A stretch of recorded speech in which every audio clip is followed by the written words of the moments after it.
The restaurant was one of those elegant New York rooftop spots. Dim lights, crystal glasses, and soft jazz humming in the background. It was supposed to be a celebratory dinner for the company's record-breaking quarter, hosted by our so-called boss, Daniel Carter. My wife, Emma, had joined me that night, dressed in a sleek black gown that drew attention the moment we entered. I'd kept my ownership of the company a secret for months, observing the culture from the inside, pretending to be just another mid-level executive. I wanted to understand the leadership, the rah-rah dynamics behind the polished smiles. Daniel was the loudest of them all. Charismatic, cocky, and the kind of man who mistook charm for power. Dinner was going well until Daniel had one drink too many. His tone grew looser, his laughter louder, and his comments bolder. He started flirting openly with the women at the table, including my wife. I felt the shift. The way his eyes lingered too long. The way he smiled just a bit too wide when Emma laughed politely at his joke. I stayed calm watching. I dealt with arrogant men before and I knew how to handle them. But what Daniel did next crossed the line that no man with self-respect could ignore. He raised his glass, smirked, and said loudly enough of the entire table to hear. "Jason, you don't mind if your lovely wife keeps me company tonight? Do you tonight she's with me?" The table went silent. Forks froze mid-air. My stomach tightened, but my expression remained calm.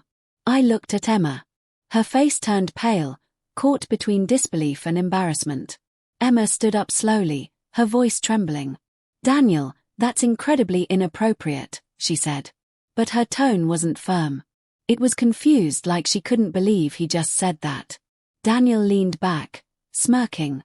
The kind of man who believed he could buy or intimidate anyone. "Come on, sweetheart. Don't pretend you don't enjoy attention. Your husband won't mind. He knows his place." That last line was a knife to my pride. But I didn't react. Not yet. I glanced around the table. Everyone avoided eye contact. No one dared challenge the so-called boss. It was the perfect glimpse of the rot I had suspected within my company. Emma picked up her purse, visibly hurt. "I think we should leave," she whispered to me. But before I could reply, Daniel waved dismissively. "Let her go if she wants," he said with a drunken grin. "But we both know she'll come around." That was the moment my decision crystallized. I stood up slowly, adjusted my suit jacket, and looked Daniel straight in the eye. The room went dead silent again. "Daniel," I said calmly, "you've had too much to drink. But before you embarrass yourself any further, there's something you should know." His grin faltered slightly, but he waved his hand. "Oh, yeah. And what's that?" he asked mockingly. I smiled faintly. "I'm not your employee," I said, pulling out my phone and scrolling to an email. "In fact, I'm your employer. Jason Miller, majority owner and CEO of Carter & Company, acquired your division 6 months ago. You work for me." The color drained from his face instantly. The room gasped. Someone dropped a fork. Daniel stammered, trying to form words, but the arrogance had evaporated completely. I continued, still calm but sharp as steel. "You just insulted your employer, publicly disrespected his wife, and crossed every professional line imaginable. So, Daniel, tonight you're not with anyone. Tonight, you're fired." The silence that followed was absolute. Emma's eyes widened. Shock, pride, and relief all colliding at once. Daniel's smirk was gone, replaced by pure panic. He tried to laugh it off, but no sound came out. I nodded toward the waiter who brought over the bill. "Put it on my account," I said quietly. Then I turned to Emma.